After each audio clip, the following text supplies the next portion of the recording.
everyone, Rachel here, welcome back to Travels of a Single Lady.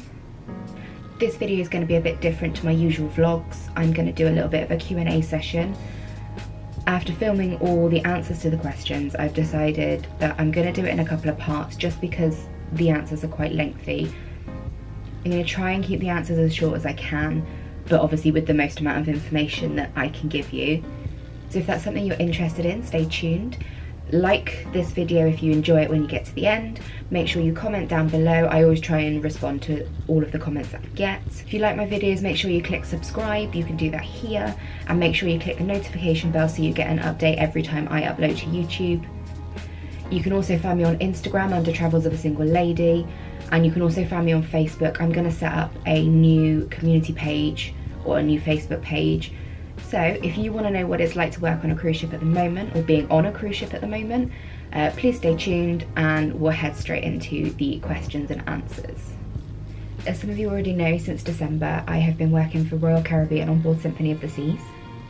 To do this I reached out to my online cruising communities, so I reached out to Cruising's Not Just for Old People, also known as Emma Cruises, and Cruises for Solos, and both of those have YouTube channels which I've linked down below for you.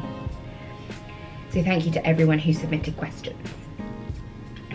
I actually had quite a lot of fun trying to write some notes answering them, so without further ado, I will jump straight into the questions. So the first question I have came from Bubba Bergstein on Cruising's Not Just for Old People. So I'm just reading some notes that I've made as well. And her question is, what is a typical day for you like now? As you all know, coronavirus has hit the cruise industry hard. But actually I still feel like I'm in a safer place here than I would be at home. We went into isolation on March the 29th.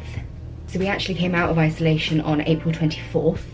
And although we're still in guest cabins, we are allowed to leave our cabins now. So for the first couple of days, we could go out for 2.5 hours. They sectioned the ship up so that there was plenty of social distance between everybody. Port side was allowed out in the morning, starboard side was allowed out in the afternoons.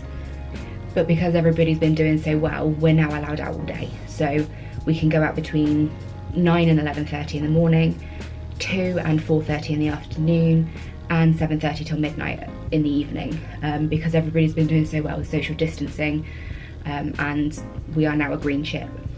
So a typical day has slightly changed as the weeks have gone on. We're still required to be in our rooms for meals. We get room service, we have a menu that we can choose from. But every morning starts with a 7 AM wake up call from the cruise director.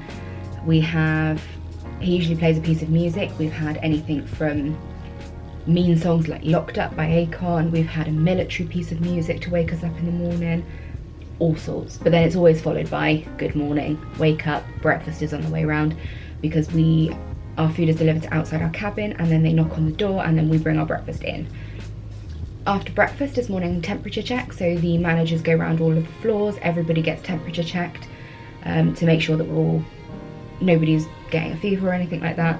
And obviously now we're a green ship, we don't have anybody on board like that anymore. Anybody showing influenza type illness. So when we were in isolation, after temperature check we would get knocks on the door for water, for soda, for linen change, for towel changes, for garbage collection, to change our sanitizer bottles. Literally there was a knock at the door maybe 4 or 5 times throughout the day. Now we're not in isolation anymore, that stopped. We can go out, we can go and get the stuff we need ourselves, so we're not relying on the working crew to still be changing our bed sheets, changing our towels and stuff like that. We do that ourselves now. But obviously before so that was part of my day basically, changing. We'd have our linens changed once a week, towels every couple of days, garbage every couple of days. But now it's nice to be able to go out and do that ourselves. So after that we have to be back in our cabins by 11:30 and lunchtime begins at 12 o'clock. So again, room service come around all the corridors, leave all the meals, knock on the door, you go and collect your food, and then put your dishes back out again afterwards to be collected once you're finished. And again, Cruise Director Brian does an announcement at 12 o'clock just to let us know that food is on its way round. So we're there, we're ready. We've got our balcony door shut because obviously many of you already know you have to have your balcony door shut to open your door into your corridor because it creates a wind tunnel otherwise. So after lunch, So at 1 o'clock we have our cruise show called Symphony Update. Cruise director Brian is the host of that, where we have a corny joke of the day, we have a fitness check-in because we have a fitness instructor on board who has been doing daily exercise classes from his balcony. So those people that have got balconies into Central Park can follow him live from their balconies. For everybody else around the ship, they have put it on the TV though, so we can still take part if we want to. So they check in with him, he does a health tip every day. Then we have a trivia, so a question will be asked with an opportunity to win a bottle of wine. We've also had a lot of birds on the ship as well, so we have like a bird segment, we've had photo competitions, we've even now had 2 games of bingo. Once a week we're still having crew drill as well, but obviously because we have to social distance, it's not a normal drill, it's now an audible drill. So the captain will come over the PA system and all the announcements of a normal drill will be made, but we don't have to go to it, we just have to stop and listen. Then obviously we have to be back in our cabins by 4:30. Evening temperature checks begin at 5 PM, so again the managers will come round, they'll distribute any paperwork that we need to look at, schedule updates for linen changes, and now that we're out of isolation, the shop reopening. Again, we're not timed, but we can only go down there at certain times. And we also had a schedule for cleaning our crew cabins as well, because we had to completely vacate them as well. After evening temperature check, at 6 PM is when dinner comes around. So same as lunch, same as breakfast, we get an announcement to say dinner's on its way round. That's usually the last PA announcement we have throughout the day. And the food arrives, again, knock at the door, bring your food in, eat it, take it back out again.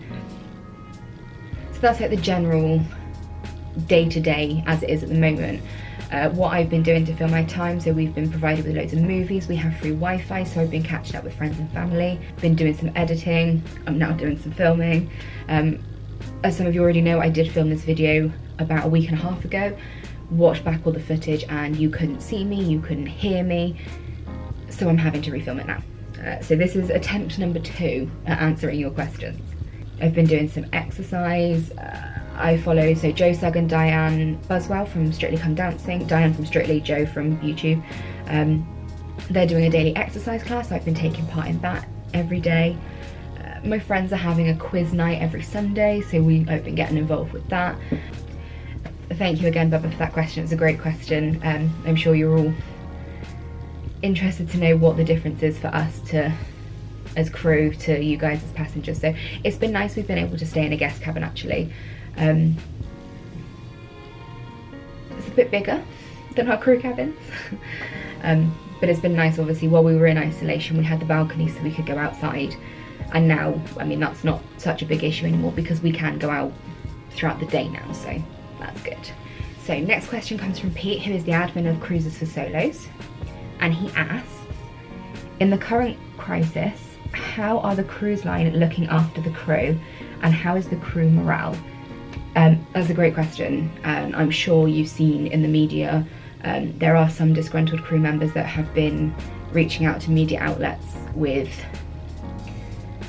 questionable stories. In my personal experience and opinion, the cruise line has been looking after us incredibly well. We couldn't have asked for more, to be honest.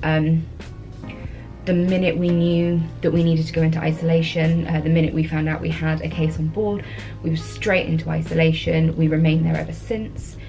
Following that, they extended the isolation. We were supposed to be there for 15 days, and they extended the isolation because they wanted to make sure that we were still safe. And like I said in the answer to the first question, I actually feel like I'm in the safest place. Definitely feel safer here than on land at the moment.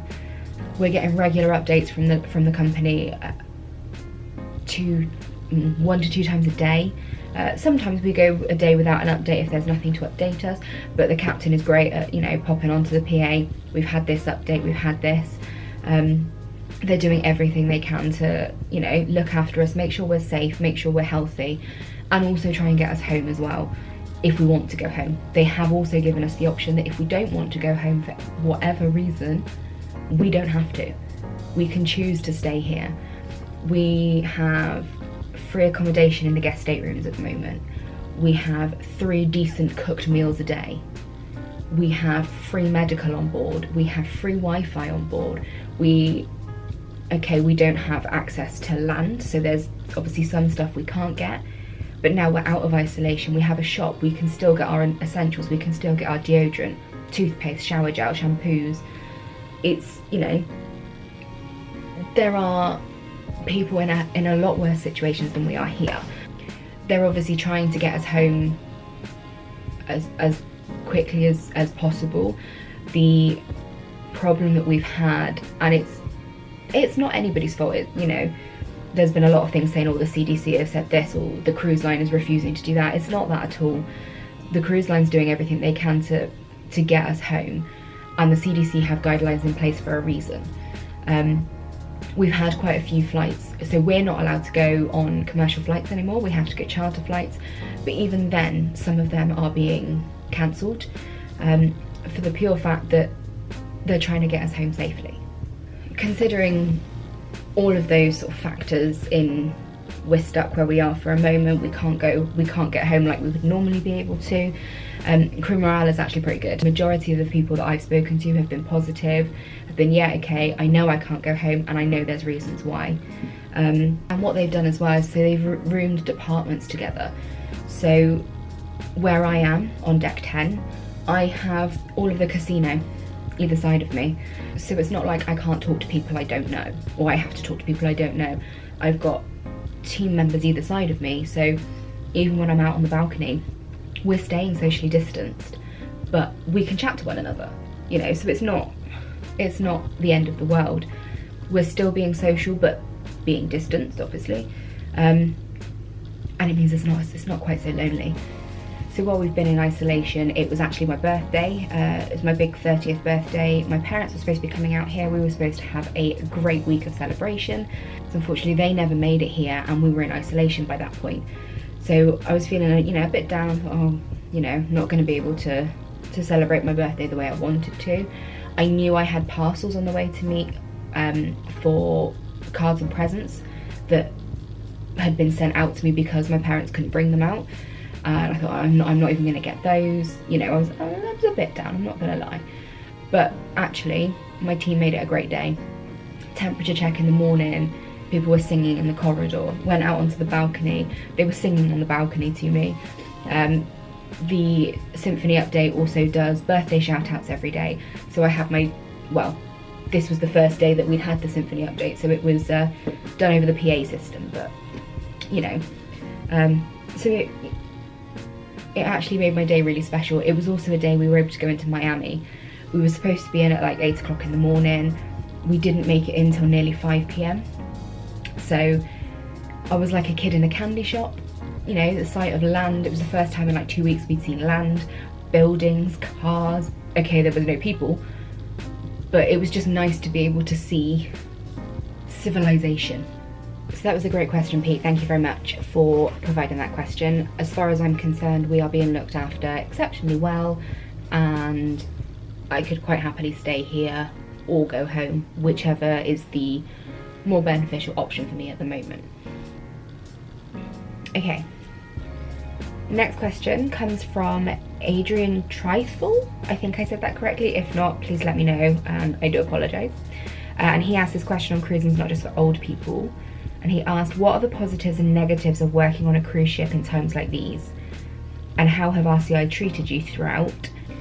So I'll start with the positives and negatives. As I've said before, we are being looked after exceptionally well. I can't fault the company and how they've looked after us in these last couple of months. We stopped operations on March the 14th, and it's now May the 5th. May the 5th, I think I'm filming this. Is it May the 4th? No, it's May the 4th, it's Star Wars Day. So we've been out of operation for like a month and a half, and I'm so impressed with the way that the company has handled the whole situation and how we're being looked after, and so massive positive, the company is amazing. And at the moment they're actually always looking for positive ways to try and break our boredom as well. So obviously they know that being in isolation, being stuck where we are, can be, you know, same as you guys at home, you're stuck in the four walls of your house. And for some of you that will be an apartment with no balcony or outside area. So we're in a similar situation. We literally have our room and our bathroom. Obviously now it's a little bit different, we can go out and about, so you know, they have looked after us. And like I said, we're getting updates regularly. We're now able to talk to each other outside, obviously socially distanced, but I'm not in big gatherings, but we can talk to people. So I think it's just everybody on board. So everybody is keeping everybody else positive, all the updates are coming through positive. We're trying to do activities that are safe that we can do, and just to keep the positivity going. So it's been good. So I'd say a negative of being on the ship in times like these is not being able to see family and friends, and it's exactly the same for you guys at home.